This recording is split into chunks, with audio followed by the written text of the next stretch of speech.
Halo, selanjutnya kita akan masuk ke materi pengendapan dan eee, materi ion senama. Tapi pertama-tama kita masuk ke pengendapan ya, karena materinya tidak terlalu banyak. Nah, pengendapan itu dapat terjadi karena adanya difusi dalam padatan dengan bantuan energi gravitasi. Ya, kalau di gambar ini ada suspensi yang di bagian tengah yang titik-titik, itu dia melayang ya di atas air, lalu ketika yang sebelah kanan tuh bagian biru yang bagian bawah itu semakin lama itu kan suspensinya mengendap dan itu menjadi endapan. Nah, endapan itu sendiri sangat erat kaitannya antara KSP atau hasil kali kelarutan dengan QSP atau hasil kali ion. Di sini kalian bisa lihat ya KSP versus QSP. Nah, apabila pelarutan suatu padatan ionik ke dalam larutan berair nilai QSP-nya itu lebih kecil daripada KSP, maka larutan tersebut itu tergolong tidak jenuh atau larutannya encer ya, sehingga tidak akan ada endapan. Akan tetapi apabila nilai QSP-nya itu sama dengan nilai KSP, maka larutannya itu tergolong larutan jenuh. Nah, sebaliknya apabila nilai QSP-nya sangat besar sekali dibandingkan dengan KSP, maka larutan tersebut itu sudah lewat jenuh sehingga endapan itu akan bisa terbentuk. Nah, begitu ya, cukup mudah ya. Lalu selanjutnya kita masuk ke penamaan ion senama. Nah, ion senama, pengaruh ion senama terhadap kelarutan. Nah, ion senama itu adalah ion yang sama namanya gitu antara eh, hasil disosiasi satu senyawa dengan senyawa yang lainnya ketika ditambahkan gitu, maka akan terjadi kesetimbangan baru. Nah, ngomong-ngomong tentang kesetimbangan baru itu kita akan menggunakan kembali azas Le Chatelier ya. Semoga kalian masih ingat prinsipnya. Nah, prinsipnya itu adalah bahwa suatu reaksi yang sudah setimbang itu apabila kita ganggu, maka sistem akan menghasilkan kesetimbangan yang baru. Gangguan tersebut tuh dapat berupa perubahan konsentrasi, perubahan volume, perubahan suhu, maupun perubahan tekanan. Nah, kalau di modul ini ada contoh AgCl solid menjadi terdisosiasi menjadi Ag plus aquos ditambah Cl min aquos. Nah, di sini kation anionnya Ag plus dan Cl min. Lalu dia bilang ada penambahan larutan AgNO3. Nah, AgNO3 ketika kita disosiasikan itu menjadi Ag plus ditambah NO3 min. Nah, yang mana sih sebenarnya ion senamanya? Ya, namanya juga ion senama, berarti dia memiliki nama yang sama. Yakni di sini adalah Ag plus ya. Di reaksi yang pertama dia Ag plus aquos, di reaksi kedua Ag plus aquos juga. Jadi sama-sama Ag plus. Nah, penambahan ion sejenis itu akan menggeser kesetimbangan ke sebelah kiri karena apa? Ini kan kita melakukan penambahan di produk, sorry. Di produk ada di sebelah kanan. Nah, yang kita sudah pelajari sebelumnya apabila terjadi penambahan volume di sebelah kanan, itu kesetimbangannya pasti akan bergeser ke sebelah kiri. Nah, pergeseran ke sebelah kiri itu akan menyebabkan kelarutan AgCl berkurang. Nah, jadi kelarutan suatu larutan ya akan semakin kecil apabila ada penambahan ion senama. Apabila akan ada penambahan ion senama. Semakin banyak ion senamanya, maka kelarutannya kelarutan akan semakin ngedown ya, semakin kecil.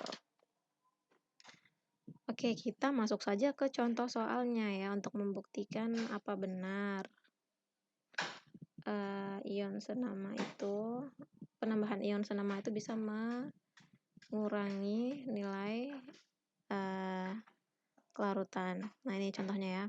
Berapakah kelarutan molar AgBr dalam air murni dan dalam 0,001 molar NaBr? Oke, sini kita kerjakan. Nah, pertama-tama kita akan mendisosiasikan AgBr.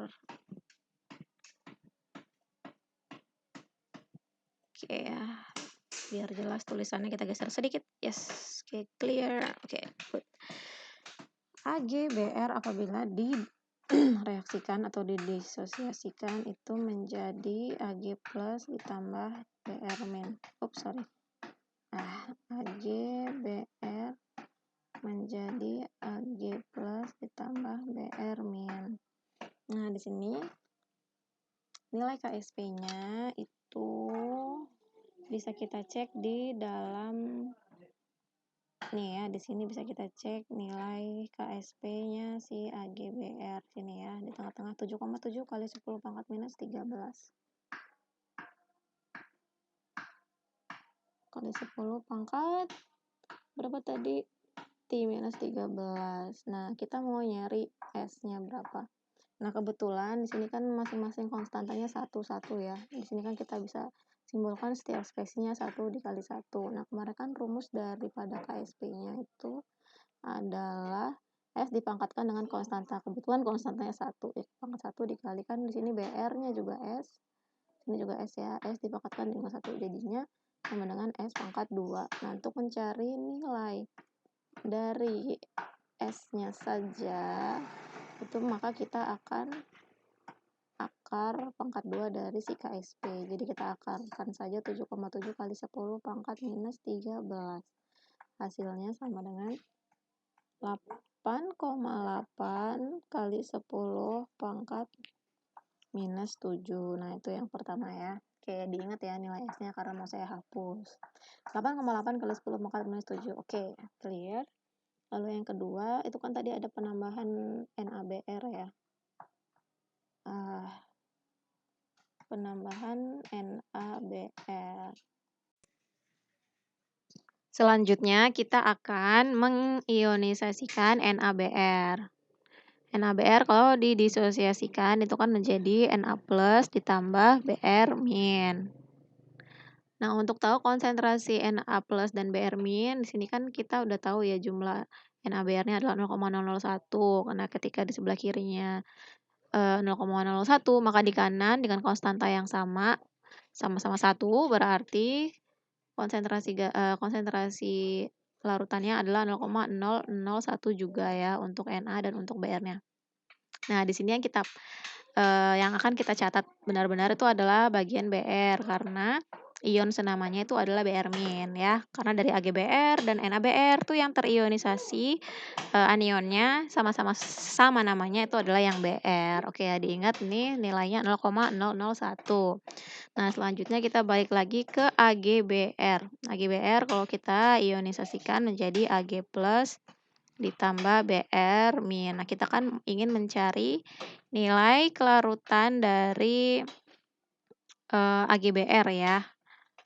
Nah, tadi di awal sudah dicari bahwa nilai kelarutannya adalah 8,8 kali 10 pangkat minus 7.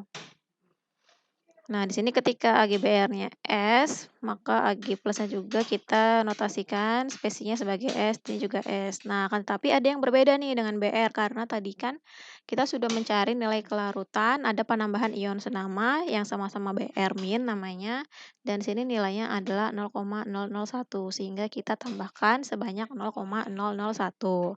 Nah, lalu nilai KSP kan sama ya, KSP tidak berubah, ingat jangan sampai diubah nilai KSP-nya, jangan salah mengalihkan.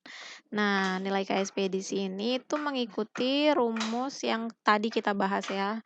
Nah, kalau di sini perkaliannya dipangkatkan dengan konstanta S dengan S. Di sini ya S yang kita tidak ketahui. Nah, tapi kalau S yang di sini ini kita pakai 8,8. 8,8 kali 10 pangkat minus 7. Ini tadi yang udah kita hitung nilai kelarutan dari si Br. Nah, ketika ditambahkan 8,8 kali 10 pangkat minus 7 ditambahkan dengan 0,001, maka itu akan menjadi 0,001 juga ya, karena si 10 pangkat minus 7 ini terlalu kecil. Sebenarnya ada di ujung, cuman ya kita bulatkan saja menjadi 1 kali 10 pangkat minus 3. Nah, nilai KSP-nya sudah ada, kita tinggal keluarkan S-nya sama dengan nilai KSP-nya tadi itu adalah 7,7 kali 10 pangkat minus 13. Kita bagi dengan 10 pangkat minus 3. Maka dia menjadi 7,7 dikalikan 10 pangkat minus 10.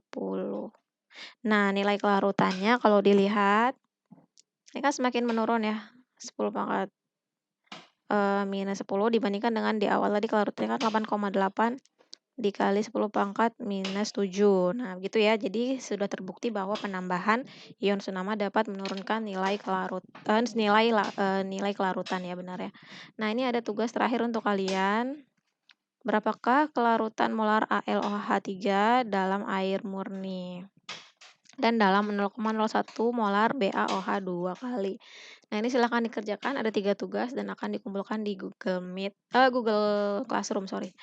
Sampai situ dulu kelasnya. Apabila ada kesalahan saya mohon maaf. Wassalamualaikum warahmatullahi wabarakatuh.